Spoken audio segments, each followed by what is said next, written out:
welcome back. And that's the focus, the class of 2021. But let's bring you this. UNICEF South Africa says nearly 500,000 pupils have dropped out of schools over the past 16 months. And it's believed many of them are children living in informal settlements as well as in rural areas. But for more on this, we're joined by Merle Mansfield from the Zero Dropout campaign. Merle, good to have you, and good morning to you. 500,000. That's a lot of pupils. It may look like just a number on my screen right now, but it really is a lot of pupils, unfortunately, confirmed to have dropped out.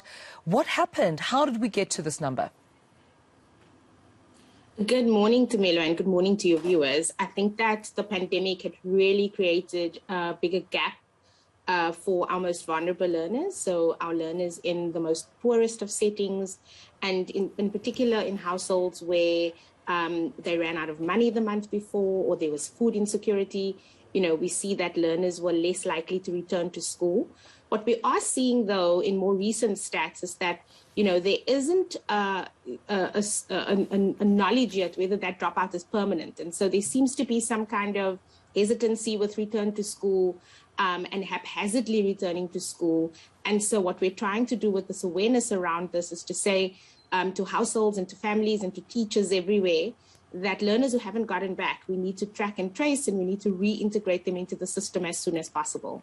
Yeah, I had the same conversation with Sarah Black early on, an education researcher. I asked her the same question around the dropout rate in this country. And interestingly, she said with her experience as an educator previously in a very impoverished, rural area, some of the incidents that she and some of her colleagues spoke about was that you find pupils who see someone who dropped out, let's say in grade 9, runs a car wash, can provide for their family, and they feel like they can do that too. And also they see someone with a senior certificate, however, they're unemployable, and they feel like the quality even of education is questionable. Hence, they make conscious decision to also leave.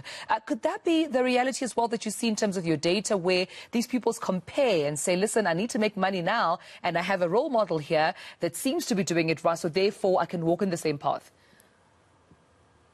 We definitely see that in certain contexts, but I think the overwhelming evidence is that still largely young people in this country are pursuing a national senior certificate. We can see that even through the numbers of learners who are coming back for second chance, and recent research has also shown that many of those learners do second chance programs 1, 2, 3 times, in order to actually access the certificate. We also know that currently, the senior certificate is the only signaling tool to businesses, to post-school opportunities, that the learner has the skill to enter that opportunity. And so it is still something that sets learners apart. If we look at our unemployment stats and our need rates, we can see that a learner is 49% more likely to access an opportunity with the certificate than without. And so I think it still poses an opportunity for young people to navigate into something else, but it is contextually based, particularly in rural areas and in remote areas where access to those opportunities isn't often as available. Right. Merle, I know that today you'll be, of course, hosting a Zero Dropout Campaign Inaugural Action Summit. Very important. We're hosting education experts to talk about, how to have a prevention plan, but also to get those students and pupils back to school. So just as a preview of what those can expect who will attend the summit, may you answer those 2 questions for us. What is the prevention plan, and how do we then reintegrate these pupils back? First, find them and then reintegrate them back into the schooling system. So, Tumelo, the Action Summit actually happened yesterday, and we launched a toolkit that is freely available and accessible from our website and our Twitter page for schools as well as anybody working with young people.